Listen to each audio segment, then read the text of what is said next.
This call is originating from the Maricopa County Towers Jail. It's just me and my wife, an old couple. But we're trying to help people, you know? Guys with PTSD and single moms and just anybody. Can't leave the state without the court's permission. I'm no flight risk, and I've already made 2 trips out of the country to go do treatment for cancer and came back each time. Hypothermia is a very real. If that turns into any kind of pneumonia, I'm out. COVID,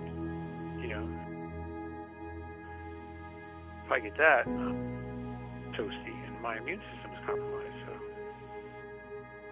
and then there's my son, and I really want to be here for him at least for another 10 years. While he's, formulating who he is as a human being, and I just want to be there for him. So I'm in no hurry to leave. But I'm also, I know it's a beautiful universe and everything's divinely orchestrated and everybody will be fine and we'll all meet up in heaven and go have ceremonies in other dimensions. So that's what I'm working on. But if I were to go, dude, I just want you to know you've been like the most fantastic ally, soul brother, human ever, and I have no brothers or sisters, so I'm telling you, you have changed my world. So I love you, man. And lockdown. All right, so they're gonna count everybody. Lockdown. I gotta go. They're locking things down. Okay. I love you, brother. Keep breaking up the phone. Bye-bye.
This video is about you. It's about you as a participant in ceremony. It's especially about you if you are a ceremony facilitator. As ayahuasca helped you personally, as ayahuasca helped you with your significant other, your children, your parents, your business, your overall peace of mind. We've held ceremony for hundreds of people, many hundreds, helping a lot of minority single mothers. We specialize in PTSD vets. We have many PTSD veterans who had nowhere else to turn. I'm a veteran. Ayahuasca completely transformed and changed my life. My name is Clay Villanueva. I believe this is a very important message because it is all about anybody who has ever benefited from any form of ayahuasca in the United States of America.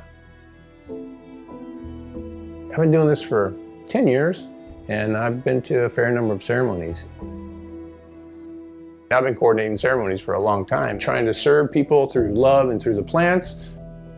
And there is such fear going on in the world right now. This medicine is exactly what people need.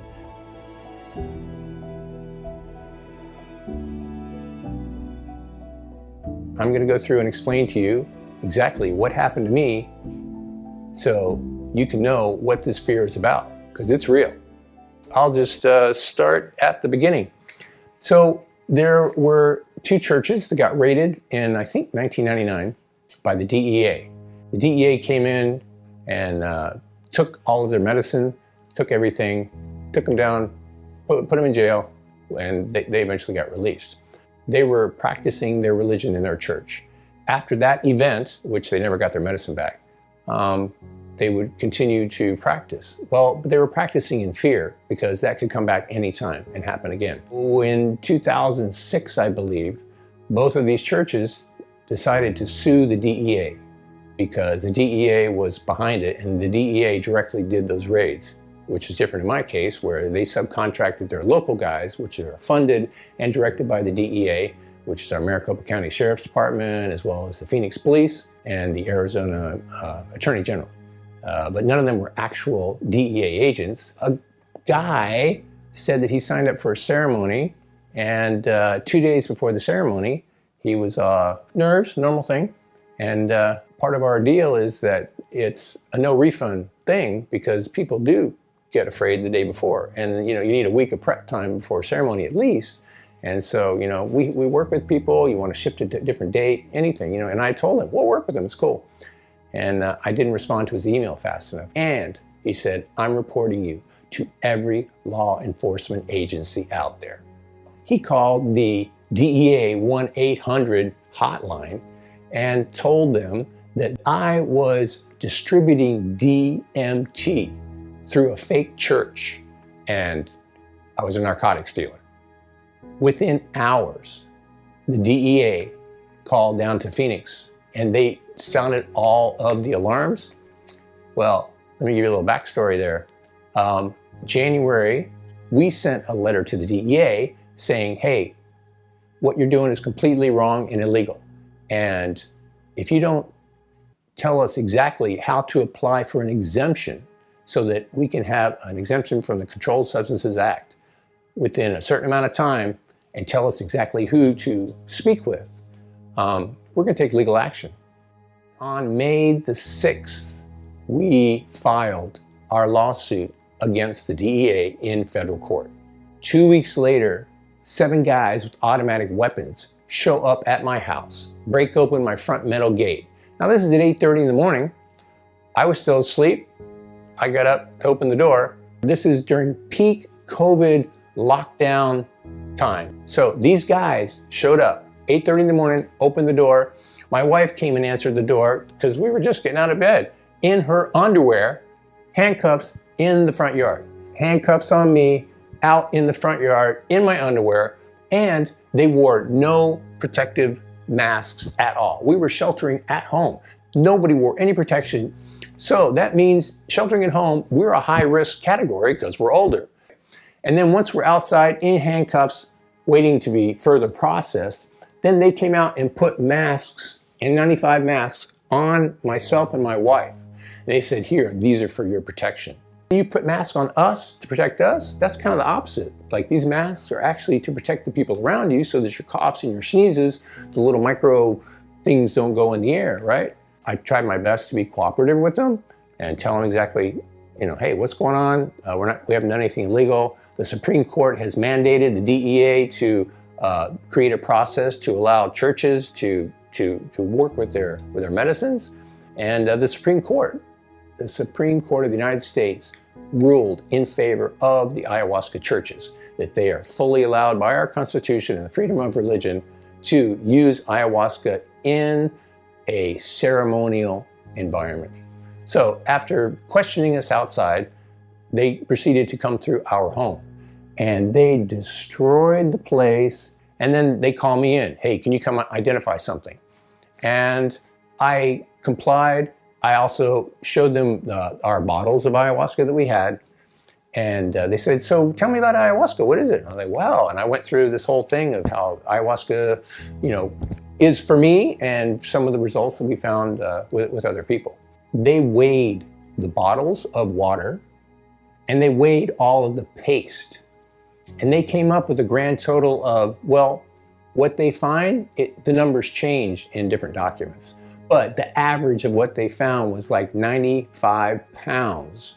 The detective who was orchestrating all this, he, in some of the documentation, said to the people to get a search warrant to the magistrate. He said, ayahuasca is a vine, and that is the basis of this tea. Then there is DMT added to it. Okay, that was his statement. Ayahuasca with DMT added to it. After he made that statement, every single gram that they weighed of everything was counted as pure DMT. That is 900 grams of pure DMT, according to them. I had 95 pounds. They said that was 45,000 grams of pure DMT. Okay, they said that it was valued at $4.5 million. So now I'm suddenly a drug kingpin. After they did all that, and we have our court battle going on with the federal government, we took and sued them for this action and pulled it up into the federal case, because it obviously was retaliation, because who sued the DEA was the NAAVC, the National Association of Visionary Churches. That was created as a third party so that no individual church would be suing the DEA and directly open to retaliation, okay? However, as a board member of the NAAVC, all my information is public, and they can look up and see that I run an ayahuasca church. They obviously chose to make me an example. They completely fabricated evidence to make me out to be the worst possible felon human being. A year later, the Arizona Attorney General files to seize my home. Now, I've been living here for 17 or 18 years. Every single payment on this house has been through my regular business. There was no commingling of funds, nothing.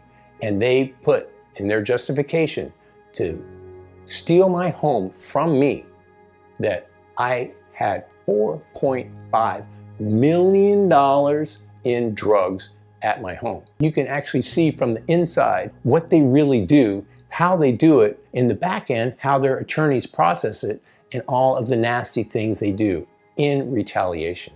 The law says that for them to enforce any kind of a drug-related thing with a church is to use the least restrictive method.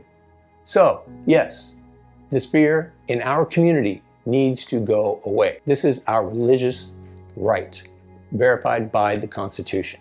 This is about you. This is about no case has been fought for ayahuasca since 2006. When the Supreme Court decided in favor of the church's use of ayahuasca, they additionally told the DEA, you must set up some kind of a program so that medicine churches of any kind, peyote, ayahuasca, whatever you're working with, can apply for an exemption from the CSA. You must make that available, okay? Because these are not criminals, and this is the Supreme Court telling the DEA.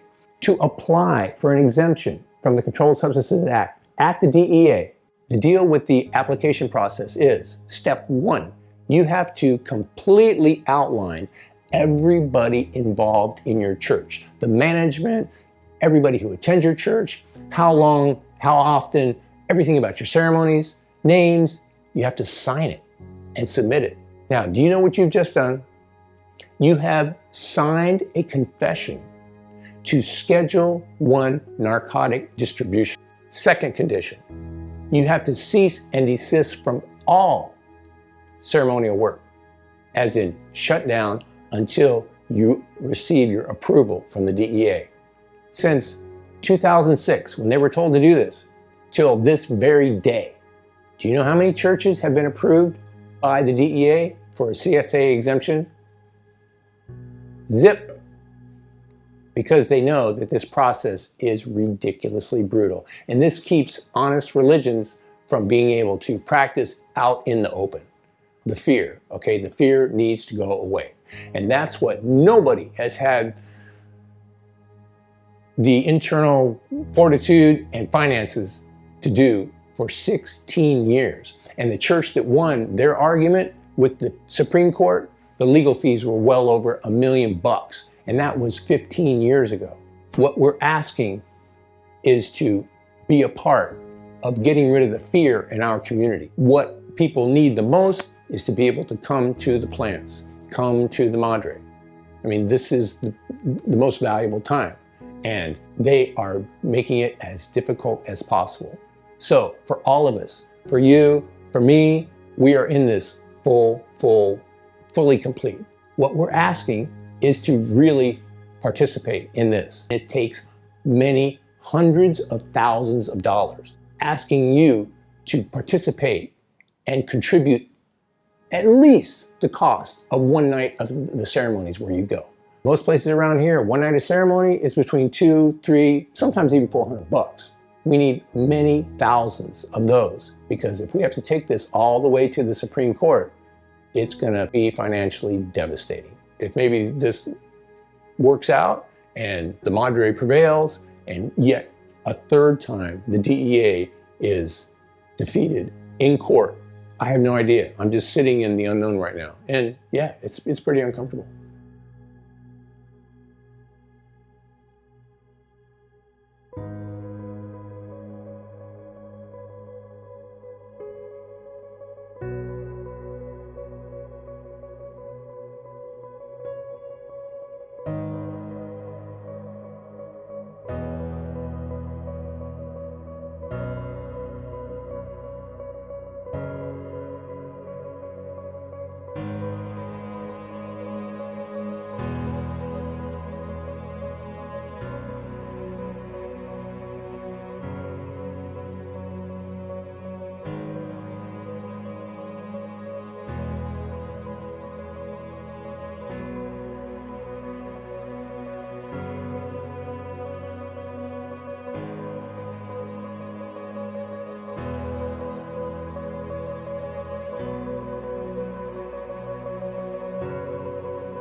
I'm really asking you to look inside of your whole life and your soul, and please make a significant contribution to this effort that is affecting you and getting rid of the fear in what we do in our community. Thank you, thank you, thank you. Ayahuasca, ayahuasca, yadididi.